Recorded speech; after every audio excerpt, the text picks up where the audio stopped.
guys, it's me Joy and I'm back in my second video. This one's going to be covering houseplants, and of course you'll notice these are the plants from yesterday that I retrieved from my windowsill. Of course nothing's changed, but I thought you guys just might want to look at them now that they're all warm and toasty. I mean, they're my babies. I really love them.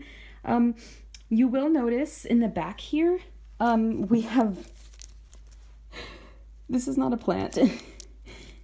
He is an asp, and he is a species of stinging caterpillar. I found him on my roses, and I didn't want to kill him just because he happens to sting. Maybe I could just avoid his sting and see him transform into a beautiful moth. So he's been in here for about a month and a half, which sounds like a really long time, and it is, because these guys, like, they cocoon for like 2 whole months, but he should be close to hatching, and I really can't wait to see him.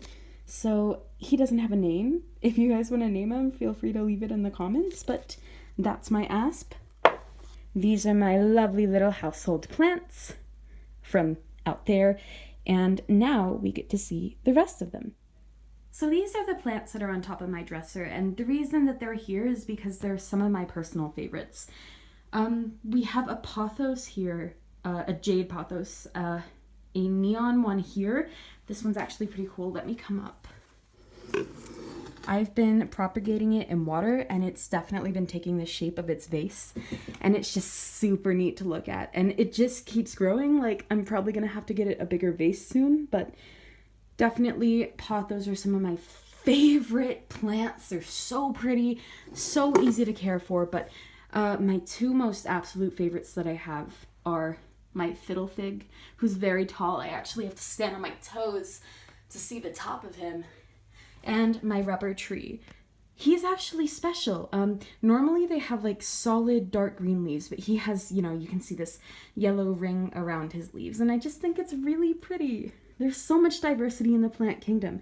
Honestly, it's beautiful. And this guy back here, he's a parlor palm. He hasn't really grown much since I've got him. Then again, I haven't had him very long, but he's really pretty.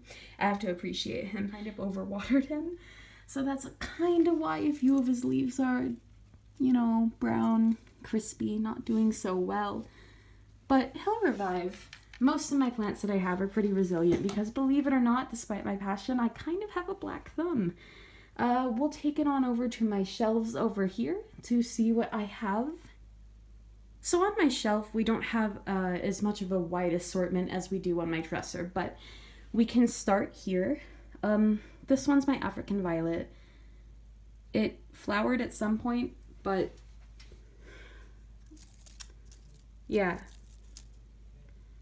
I guess it wasn't meant to last, but it was really pretty while it lasted. It's a charming little plant. I keep it around. Makes me think of, you know, happier times. But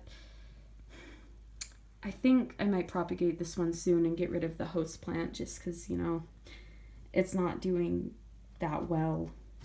But, you know, I get really attached to all my plants, so that's really all it is. But it's hard to say goodbye sometimes. Moving on, we have, first of all, my fish, Nikolai, who I'll probably introduce further in another video, and also some little pothos cuttings from this plant over here. This one's really nice. Her name's Jade because she's a jade pothos, and she has multiple babies. Actually, the jade pothos on my dresser is one of her babies, as is these ones, and you can tell they're growing very well in my fish tank. Their roots are definitely coming in. They haven't been in there probably more than a week. Hello, Nikolai. We don't have anything in his tank, but we love him nevertheless. We already saw this, so I guess the last plant I have to show you guys is my neon pothos. It is honestly one of my favorites. First of all, let me show you why. Its length is astounding. It's a really awesome plant, and these guys are so great if you love the look of ivy, but you don't like the demands, because believe me, I would know growing ivy is pretty dang hard. And it's all coming from this teeny little plant. not plant, excuse me, pot. Again, like the size of my hand here, and then this plant is almost as long as I am tall. It's pretty astounding. Okay guys, so those were my household plants. Thank you for watching. Stay tuned for more plant, animal, little living thing content. I appreciate if you watched this far. It means a lot. I really just love having an outlet to come and kind of vent to, you know? So sharing my interests with the world feels amazing, and I'm so glad I can do it. So if you watch, thank you so much. Have a great rest of your day, and thank you for watching.